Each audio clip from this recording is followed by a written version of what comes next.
عليكم ورحمة الله وبركاته في حلقة جديدة من حلقات أحوال بلدنا. النهاردة أنا جاي أتكلم عن ظاهرة دايما منتشرة في شهر رمضان، وطبعا ظاهرة سلبية ما تليقش ما تنفعش. إحنا كلنا بنحب ولادنا وعاوزين ولادنا ينبسطوا، ولكن ما تجيش على مصلحة نفسك ومصلحة الناس ومصلحة عيالك نفسهم، ألا وهي الألعاب النارية والصواريخ والسلك اللي بيتولع والعيال بتلعب وبتعمل حوارات بتأذي نفسها وتأذي اللي حواليها. إحنا ليه ساكتين على الحوارات ديت؟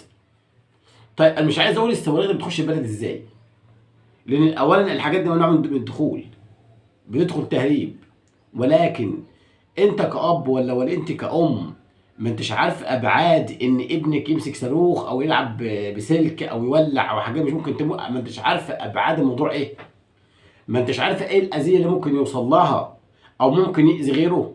مش ممكن اثناء ما يكون بيلعب بالالعاب الناريه ديت او بالصواريخ او بيلعب مثلا بالسلك اللي بيولعوه تبص تلاقي الولد ولع في نفسه او ولع في حد. وياما حصلت حرايق وحصلت حوادث بسبب الحوارات ديت، بسبب الالعاب الناريه، بسبب الصواريخ. يبقى انت واقف في امان الله وتتفاجئ تلاقي واحد لا مؤاخذه حدف جنبك صاروخ وجري، او عيل. يعني انا بصراحه بشكل ما ينفعش، ما يليقش. المفروض احنا نربي عيالنا كويس، نقول لنا ينفع وما ينفعش. هل ينفع يا ابني ان انت تولع الحاجات دي جوه بيتك؟ هل ينفع انك ترمي الصاروخ ده جنب ابوك ولا جنب امك؟ هل ينفع تعمل كذا وكذا؟ واحنا لازم نعلم ولادنا، لازم نربيهم، لازم نعرفهم يعني ايه صح ويعني ايه غلط. مش احنا بنطلع في الشوارع نسيبهم واللي يحصل بعد كده مالناش دعوه بيه. لما يجي لك ابنك محروق، يعني عيل بيلعب وابنك جالك محروق، شكلك عامل ازاي؟ او ابنك اللي بيلعب نفسه بيمسك السلك والنار والحاجات دي كلها ويتحرق قدام منك مثلا او يتلسع ويطلع يجري على المستشفيات واصابات وحوارات كبيره قوي. طب ليه؟ ليه احنا ما نمنعش ولادنا من ده؟ ليه احنا ما نمنعش عيالنا؟ ليه احنا ما نحاولش نكون نحافظ عليهم؟ هم مش فاهمين حاجه، هم اطفال. شهر كريم كل سنه وانتم طيبين، والعيل عاوز يلعب وعاوز، طبعا كان صايم طول اليوم او حتى لو اقل من كده في السن ما كانش بيصوم، عاوز يلعب. ما تخليه يلعب العاب، ما تاذيهوش، ما تاذيش غيره. بلاش نلقي بانفسنا وباولادنا في التهلكه واحنا قاعدين بنتفرج. وحجتنا ايه؟ الواد بيلعب. لا يا جماعه، انا حر ما دمت لا اضر. ما تحاولش تكون سبب في ضرر غيرك. ان ما ينفعش يكون واحد واقف وبص تلاقي النار جت عليه ولعت فيه. ساعتها ايه الحل؟ اللي بيحصل ده ظاهره سلبيه وحاله من حالات التردي اللي احنا فيها اللي ما تنفعش.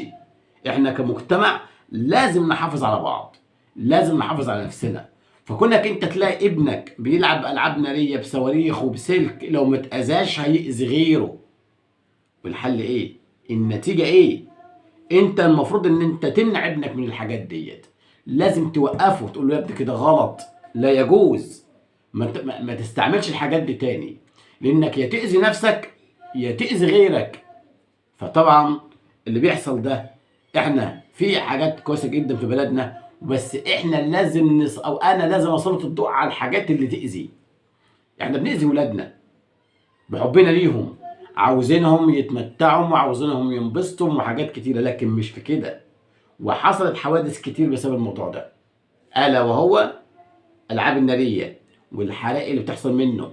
ممكن عيل يولع في بيته، يولع في اخوه في اخته، وحد في الشارع.